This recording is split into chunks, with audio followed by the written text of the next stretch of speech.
Kai and Kevin had a Nerf battle.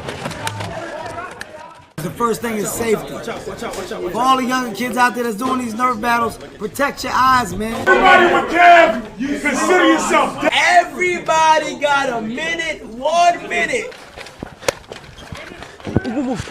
Like, hold it down. Yeah. Hold it down. There's only one entrance. Hold it down. There's only one entrance. Shit. No, come over here. You're done. Kai's team started losing. As a result, they held hostage Kevin's son. Okay? You gotta give him every password to all your father's networks. Every single car. We need it. So Kevin had to fight them alone to save his son.